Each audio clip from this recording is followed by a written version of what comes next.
எல்லாருக்கும் வணக்கங்க. மே மாதம் வந்தாலே பார்த்தீங்கன்னா, இந்த வருஷத்துக்கு தேவையான எண்ணெய், ஊறுகாய், மளிகை ஜாமான், புளின்னு சொல்லிட்டு எல்லாத்தையுமே நாங்க சேவ் பண்ண ஆரம்பிச்சுருவோங்க. அப்படிதாங்க இப்போ வந்துட்டு எங்கள் வீட்டில் 4 தென்னை மரம் இருக்குது. அந்த 4 தென்னை மரத்துலேயும் ஒவ்வொரு வருஷம் பார்த்தீங்கன்னா, குறைஞ்சது 200, 250 காய் பறித்து காய வச்சுருவோம். ஆனால் இந்த வருஷம் பார்த்தீங்கன்னா, 150 காய் தான் வந்துட்டு நாங்க வந்துட்டு உடைச்சு போட்டோம். அதாவது ஒவ்வொரு தேங்காயும் முழுசா 2ஆ வெட்டி அப்படியே வெயில்ல வச்சுருந்தோங்க. வெயில்ல வச்சுட்டா அது பார்த்தீங்கன்னா, ஒரு 2, 3 நாள் கழிச்சு தன்னால தேங்காய் மட்டும் அப்படியே மேலே எழுந்துட்டு வந்துரும். அதுக்கப்புறம் அத அப்படியே எடுத்து இது மாரி நல்லா 4ஆ 3ஆ உடைச்சு நம்ம வந்துட்டு காய வைக்கணுங்க. காய வச்சுட்டு இந்த மாரி எண்ணெய் வந்து கையில ஒட்டணும். அப்பதான் வந்துட்டு தேங்காய் காய்ஞ்சிருச்சு அப்படின்னா, அப்படி டக்குன்னு மடமடன்னு உடையணும். காய்ஞ்ச குச்சி போல உடையணுங்க.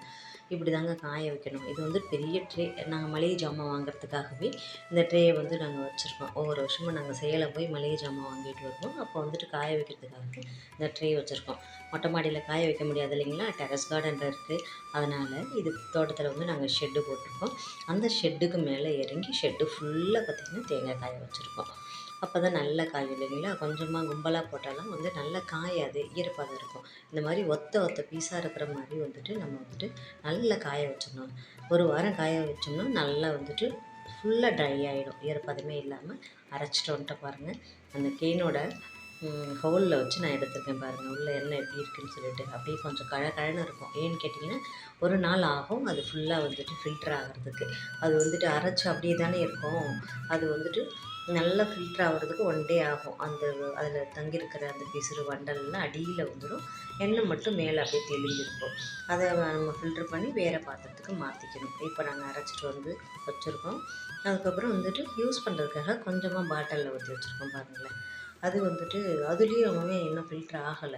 பியூரா ஆயிடும். ஃபில்டர் ஆயிடுச்சுன்னா. அதுவும் பாருங்க எப்படி இருக்குன்னு சொல்லிட்டு. இன்னும் அதுவும் தெரியலங்க. இந்த மாரி நம்ம இத வருஷம் ஃபுல்லா வச்சு நம்ம சமையலுக்கு யூஸ் பண்ணிக்கலாம். ஏன்னா சுத்தமான எண்ணெய், கலப்படம் இல்லாதது. அடுத்தது பார்த்தீங்கன்னா, எலுமிச்சை மரம் வீட்ல இருக்குது. இந்த வருஷத்துக்கு தேவையான ஊறுகாய். ஊறுகாய் வந்து என் பிள்ளைங்கலாம் நல்லா சாப்பிடுவாங்க. அதனால வந்துட்டு ஊறுகாய் வந்துட்டு நாங்க எலுமிச்சைக்காய வந்து ஊறுகாய் போட்டு வச்சு அப்பப்போ தாளிச்சு கொஞ்சம் கொஞ்சமா டேபிள்ல வச்சுருவேன். அதுக்கப்புறம் மாமரம். மாமரம் பார்த்தீங்கன்னா 2, 3 மாமரம் இருக்குது. அதில பார்த்தீங்கன்னா, இது அடைக்காய். அதாவது 2 பக்கமும் அரிஞ்சிட்டு, அப்படியே உப்பு வச்சு ஊற வச்சிடணும். 1 வாரம் ஊற வச்சு காய வச்சோம்னா, இது வந்து அப்படியே எப்பயுமே பார்த்தீங்கன்னா, ஈரப்பதத்தோடயே இருக்கும். அது பிரச்சனை இல்ல. அதுக்கப்புறம் வெட்டி போட்டுருவோம். 4ஆ 3ஆ வெட்டி போட்டு வத்தலுக்கும் போட்டுப்போம். அப்புறம் மளிகை ஜாமாவும் வாங்கிட்டு வந்து காய வச்சுருவோம். புளி வாங்கி அரிஞ்சு வச்சுருவோம். இந்த மாரி ட்ரை பண்ணுங்க. பிடிச்சா லைக் பண்ணுங்க.